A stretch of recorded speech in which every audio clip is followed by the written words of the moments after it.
talks about in his 2002 book, Solomon, Pharaoh of Egypt, about how the legend of Hiram Abiff goes all the way back to ancient Egypt and possibly even farther back than that.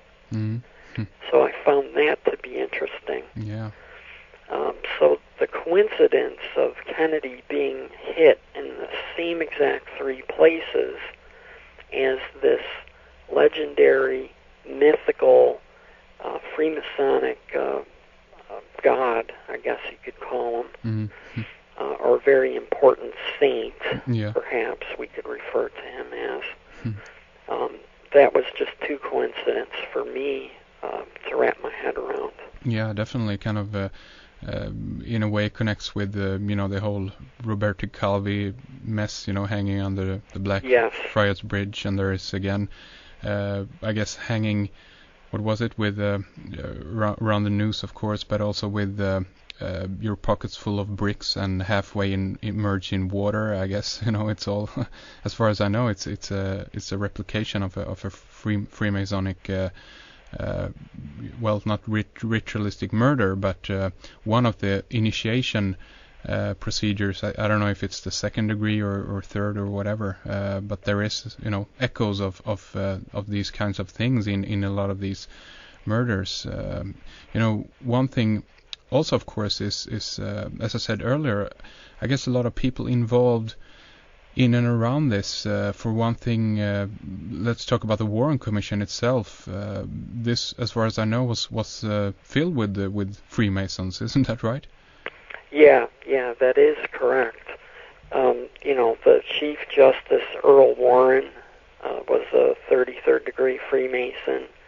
Gerald Ford was on the Warren Commission. He was a high-level Freemason as well. Mm. So is LBJ. And many of these people on this commission were these high-level Freemasons. So in one way, what it did is it protected this aspect of the murder from full knowledge by the American people.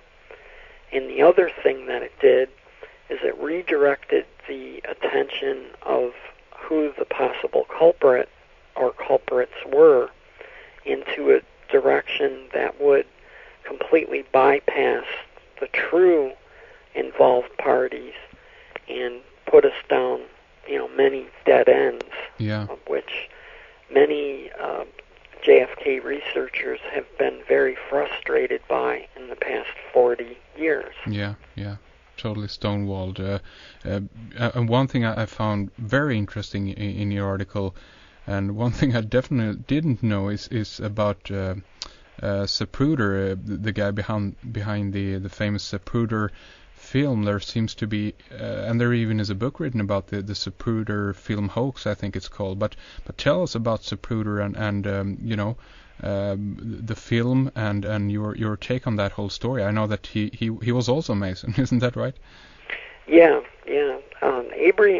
Abraham Zapruder was a 32nd degree Freemason before the murder of JFK. His role in this symbolic situation of filming this murder, this film that we see today is heavily edited and is completely bogus in terms of if we were to ask, is this the real film or is this some other version of things? And where I would like to point everyone into a specific direction here with this film is that before the murder itself, the limousine was going exactly 11 miles down Elm Street. Just as they get to the kill zone, as it's known, this driver, William Greer, stops the limousine dead in the middle of the street. There's 59 witnesses to this who said that he did this. he claims that it never happened, and this is not shown in the Zapruder film that's extant at this point. So there's one section of this where you see the First Lady climbing out onto the trunk of the car, and then you see this Secret Service man run very quickly up to the back bumper of the car, and that, I believe, is the place where the edit occurred to remove the stop, because the movements of the people are not natural at that point of the film. There's only 489 different frames of this film, so it's very short. It's not like all this endless 9/11 footage that we have today of that event. So in terms of keeping a lid on things, this book, the Zapruder film hoax, goes into tremendous amount of detail in explaining how, why, and what were the specific procedures that were used in terms of editing this thing. And the people who participated in the writing of this book were working under the editorship of Dr. James Fetzer. And the people he assembled were the top experts in the JFK research community, photographic experts and film experts, and it's quite compelling reading. By the time I got done with that book, it was no doubt in my mind whatsoever that this is exactly what happened. And in terms of Zapruder himself, after the assassination, he's raised to the 33rd degree. A reward? So it's a little suspicious there. That's interesting. Is it a reward in some way, do you think? I believe so, yes. Interesting. Let's talk a little bit more about some of the numbers also involved. We have, I know that you pick up on 5, also on 11, and of course 13 that we talked a little bit more about. But tell us about 5 and 11. Yeah, okay.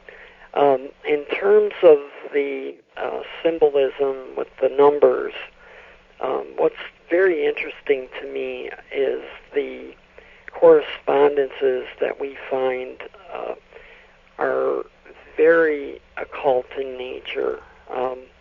Like, for instance, the number 5 is continuously popping up in this situation.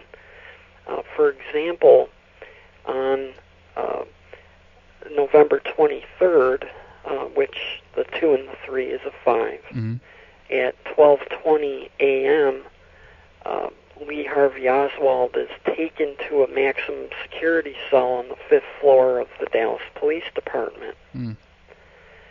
So we have the 2 and the 3 equaling a 5. We have the 1 and the 2 2s is another 5. The last 5 is the floor number that the holding cell was on, which was the 5th floor. Now, in terms of going into the Kabbalistic Tree of Life and the correspondences that we find there, we find that this 555 that I just described is meaning obscurity.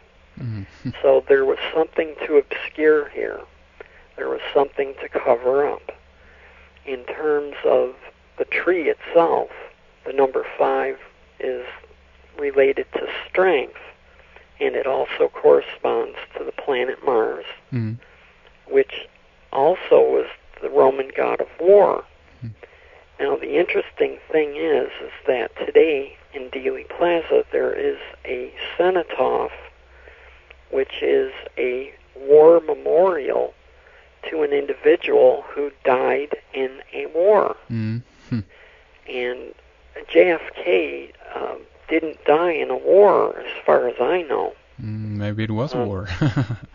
However, if you look at this in a particular way, you can see that according to the elite, yeah, they were definitely at war with this guy. Yep. And that makes sense that they would want to build a war memorial cenotaph structure. And there's a whole bunch of occultic stuff going on there, too. For instance, when we walk inside this structure, there is a cornerstone, which is also the unfinished cubic stone of the magicians. So this whole thing, once again, ties back to magic and black magic and all of these occult situations that just, the deeper you look into it, the more of these you find. And then we have the obelisk itself, the structure that, and this was raised, I guess, right at the center of where all the roads meet, if I'm not mistaken. I'm not sure that this is the case, but very much looks like an obelisk. It has a flame on top, and then we have even the pool itself of water. And maybe you can talk a little bit about that also. Sure. Were all of these raised or put in place after the assassination, or the pool, was that there ever before? The obelisk was put in the late 40s, and this was originally a memorial to the, what a great city this is and what a great area this is of Dealey Plaza. And it talks about very specific things in terms of those two issues. The interesting thing about this is that, as we've learned from other people who have talked about symbolism in the past, that the obelisk is always used in connection with one of two different structures, which is the reflecting pool and or the dome. Yeah. And this gets back into the sex and the life and the birth issues related to life. The obelisk is a total stand-in for the penis of Osiris. When Seth killed Osiris in ancient Egypt, he cut him up into 14 pieces and scattered these 14 pieces hither and yon to the sands of the desert. Now we look in Dealey Plaza, and that obelisk has exactly 14 segments in terms of the shaft of the obelisk. Interesting. Also, the flame on top is not only referring to the illumination and all the light correspondences that others have talked about, it's also a symbol for the male orgasm as well. And so I find that to be interesting. The reflecting pool is representative of the amniotic fluids of the birth process, and also can be looked at in terms of nourishment of the child and everything related to that. The dome, which is not part of Dealey Plaza, but I'll talk about it for a second, that relates to two different things. That relates to the female breast and the nourishment of the child once again. But more importantly, the symbol for the dome, a circle with a dot inside, also is the astrological glyph for the sun. So once again, we get back to the solar theology and the solar work.